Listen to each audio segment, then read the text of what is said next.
I was not expecting to be back here talking about the Brotherhood as soon as this, but they've gone and released a free game on us. Kane, or to give it its full title, Kane, a Stasis story, is set in the Stasis universe, duh, and is another isometric view sci-fi horror adventure game in the same vein as Stasis, duh. And it is literally free, even if I had to go through the purchasing procedure on GOG.com to get it. It doesn't ask for or take a payment, and that buying not really buying procedure has always bothered me about free games. Pretty sure Steam does the same thing, it's weird. Anyway, despite that, it's completely free. At first I considered that releasing a smaller game for free might be a good way to get people interested in buying your other games, especially considering how similar the gameplay here is to Stasis. And they seem to have the same idea, because one of the first things you see on running the game is an advert for their Kickstarter. Now, let me stress that this only shows up in the main menu, nowhere else. It doesn't interrupt gameplay, it doesn't even show up on the credits, just the main menu. And when I quit the game the first time, but not the second time after I beat it, I don't know. Given that Kane is set in the same universe, has the same interface, and by the look of things even uses the same engine as Stasis, you can expect some comparisons to that game and me telling you if they have the same problems. Except they don't actually share an engine. Stasis used Visionaire, whereas Kane uses Unity. But as we do first, here is story. Machines, excuse for credits, machines. I joke, it's no less meaningful than the spaceship flyby that opened Stasis. A young woman named Hadley lies in a medical facility of some kind, awaiting a procedure. I don't think they use the word abortion at any point, but when this is the first spoken line... I don't want a child. I've never wanted one. It's made obvious beyond all reasonable doubt as to what's going on. It's obvious even before the woman goes under and then wakes up elsewhere with what looks like a big daddy from Bioshock stomping around, and to her great surprise, she's still pregnant. In fact, she's vastly more pregnant than the last time we saw her. There's a lot of screaming, probably enough to confuse and worry my neighbours. It's almost enough to drown out the message from the Kane Corporation thanking the listener for their contribution. Ooh, conspiracy. Also, the procedure's been changed from abortion in all but name to womb extraction, which are two words I hope none of you ever have to hear.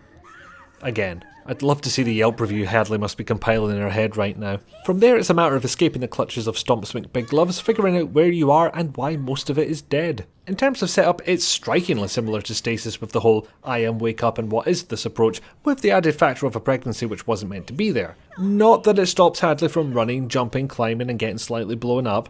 Pretty sure that baby died 4 times over the course of the game. Okay, one of those times was a game over death cutscene, so that doesn't count. Only found one game over this time round, don't know whether to be disappointed or not. In any case, that's a lot of stress for a body which is already trying to incubate a living being. Last time round we had our protagonist wake up injured and being unable to run until he healed himself. That was a good way for the story to inform the gameplay. This time round, all we get is Hadley holding her abdomen while she runs. And speaking of running, if you're going to make us walk everywhere manually with no warp through exit feature, why would you have something this size? All you can do is click your destination and sit there waiting like an absolute plank. I get the idea of having a hub, especially with the Metroid elements this game exhibits. You find things that unlock other things, then backtrack to those things to unlock them. See all those blue force fields? You unlock them all individually. Where do you unlock them? That terminal over there. How do you unlock them? With codes you find in the areas you unlocked. So prepare for a substantial amount of unlocking, running, code finding, more running and more unlocking. To be fair, they may well have realised that problem. You'll get conversations that play on the way back from the terminal.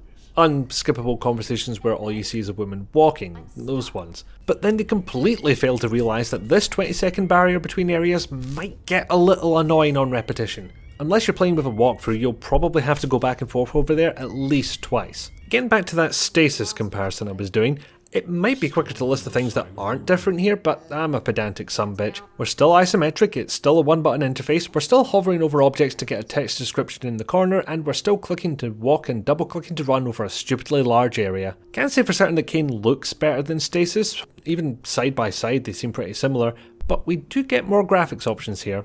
That ain't nothing. I'm glad to see they've made the inventory icon, the quantum storage device icon a lot more obvious. It's far harder to mistake for part of the background now. One area that Kane still lacks in is the negative response department. That's when you attempt an action and get some kind of indication that it's the wrong thing to do. In Kane, these responses will take one of 3 forms. An explicit voice line saying, nope, not that, an inexplicit voice line like a gasp, or a plethora of bugger all. Neither of those last two make me outrageously happy. I'm actually pretty sure the game engine can't play more than one voice line at the same time. Doing an action which prompts a voice line, then performing another of those actions before the first line ends, seems to prevent the second line ever playing. It doesn't even queue them up. Anyway, without those cues properly implemented, it's harder to tell when you're doing something wrong. Ideally, I would have those lines hint at a solution too. For example, using a similar item to the one you're meant to use could say it's close but not quite right, or looking at the object you're supposed to use an item on could restate what's still needed to make that object operational. It's an improvement from Stasis, yes, but it's still not quite there. Worse than that, it's increasing the number of player actions with no feedback at all. I don't know about you, but that's kind of the reason I play video games in the first place. I've left this part till last because I honestly feel it's down to personal preference. Whilst this game does have a fair bit of backtracking, it reminds me more of the aforementioned Metroid than any number of games that made you go back and forth to pad out the time. It's the kind of design where a new item gets you excited, especially so if you remember where you might be able to use it. In fact, you might want to keep a notepad handy for this one, not only to write down some access codes, but to remind you of key bits of information. You'll come across a lot of PDAs and terminals containing all of the words. The only way to read the contents is to physically go to that object. No neat little central location to record it all, you need to be there. I wouldn't suggest writing down all the contents, that'll take a while, but at least a general note of what's on the device. Most of these are personal diaries that gradually reveal plot points, but it's worth jotting down any specific information that you've come across too. I won't spoil anything, but you'll thank me for that one later. Unless you never play the game, I suppose. Overall, I feel this is very much on the level of Stasis. All the good bits and all the bad bits. And I thought Stasis was quite good, so that's hardly a bad thing in my eyes. Although being a game created and released for absolutely nothing, it does mean CAYNE is shorter, about 2.5 to 3 hours. Whilst it's definitely not necessary to play through Stasis first, the developers are very keen to point that out, you'll probably have an easier time understanding everything if you do. It would be a cruel irony if you had to buy a game to understand a free one, and thankfully that's not the case here. I will note the possibility that playing CAYNE first might make the twists in Stasis easier to guess, so you'll need to weigh that up with the whole parting with your money debacle. Aside from having to entertain myself whenever I opened a new door in that bloody hub, my 2.5 hours went by smoothly. I feel a bit daft saying, it's free, just try it, like it would apply the same logic to somebody with a free hug sign. That's a risk I'm not willing to take. But that's the entire point of doing this video. You could have spent your time, bandwidth and disk space installing the game and finding out it's not your jam.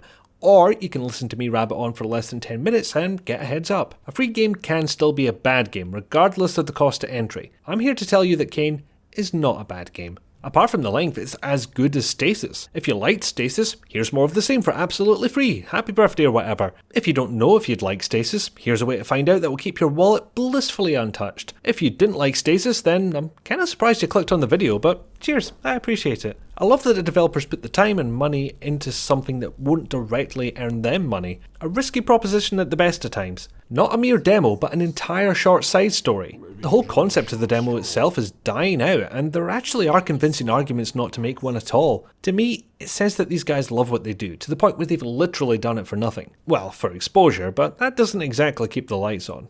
Well done them for doing it.